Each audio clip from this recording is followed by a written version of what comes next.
You're interested in compounding your revenue with someone who has a vested interest in your success.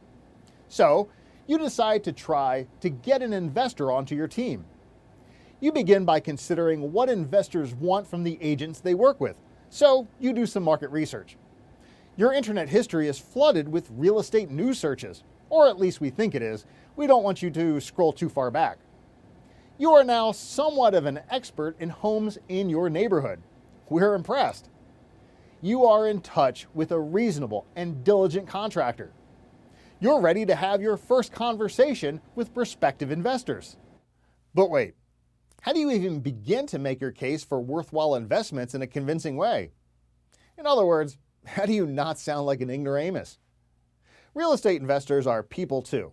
It's okay to be casual with them as you would with any other person. But there are some real estate concepts and jargon that you should touch on in conversations with investors. This is to help you communicate effectively and convincingly with your prospective client. So, here are some of the terms we recommend you familiarize yourself with. The first couple of items are relevant in considering how to look for properties that you want your investors to buy.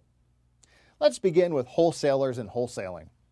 A wholesaler negotiates and contracts a house with a seller and looks for a third-party buyer interested in purchasing the property.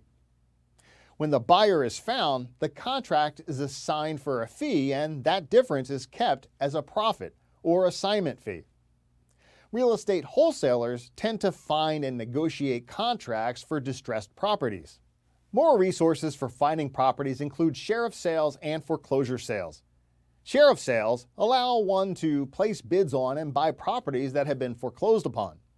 Since the initial owner is unable to make payments, the property is repossessed by the lender, who will then try to recover the outstanding mortgage balance.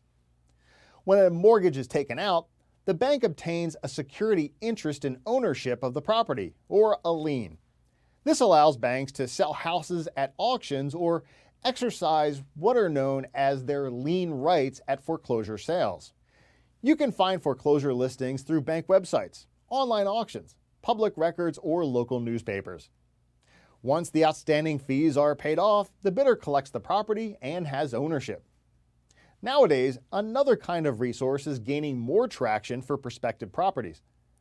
You can find lots of properties at an online auction. An online auction is a sale that is conducted by an auctioneer in which properties are sold to the highest bidder from the general public. Because it's online, you would usually need to make an account on the website and provide a credit card number for earnest money deposits. Now, it's recommended that the property be viewed in person before deciding on a bid. Also, keep in mind that online auctions allow financing. So before making any bids, you should determine whether you or your investor can obtain financing.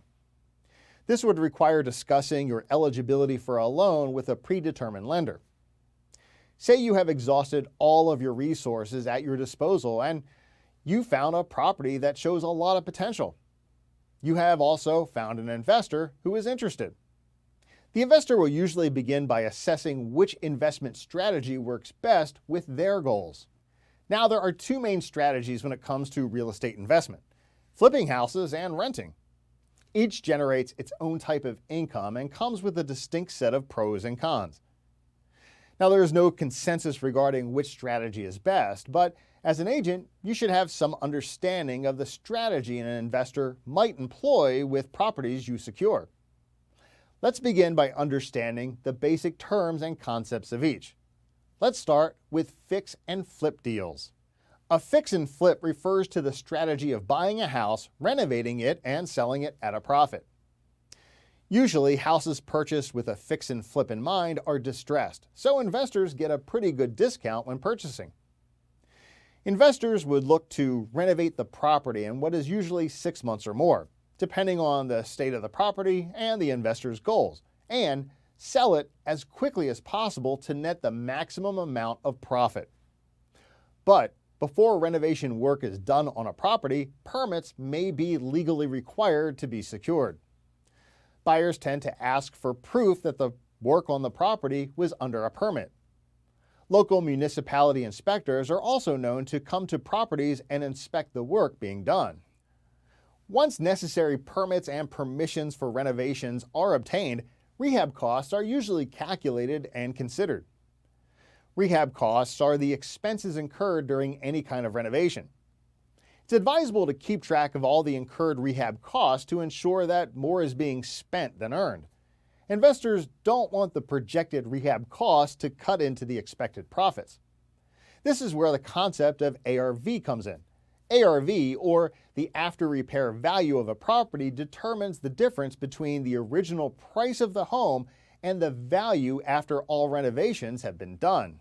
Investors consider ARV when determining the expendable budget on any repairs to a project. And renovations don't just pertain to the aesthetics of a property. Properties are required to have functioning smoke detectors, for instance. The seller of a property is required to obtain a certificate of occupancy or continued occupancy, CO or CCO, to demonstrate that the property has been inspected for safety requirements and is ready for occupancy by the new owner. The requirements and application fees vary by state and rehab type. If the safety repairs and renovations are projected to be exceedingly high in cost, the investor might consider a ground-up development as opposed to a fix and flip. A ground-up is the construction of a property completely from scratch. A ground-up can either begin with underdeveloped land or the demolition of any building that was there beforehand. Ground-ups usually take the longest amount of time to complete. Because a considerable amount of adjustments are made to the property before any income comes in, revenue from fix and flips constitutes a form of active income. There's also passive income, which is derived from investing in rental properties. The tenant must pay rent checks on a monthly basis, more or less regardless of the state of the property. Rental properties tend to produce less income at the outset, but the income usually becomes more consistent with time. Investors can calculate to what extent a rental property is profitable by calculating something called a cap rate. A cap rate is assessed as the net operating income, or NOI, divided by the property value. This is how investors and other players estimate the expected returns on an investment.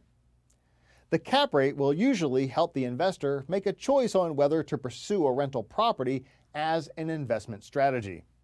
So now you're familiar with the basics of real estate investment.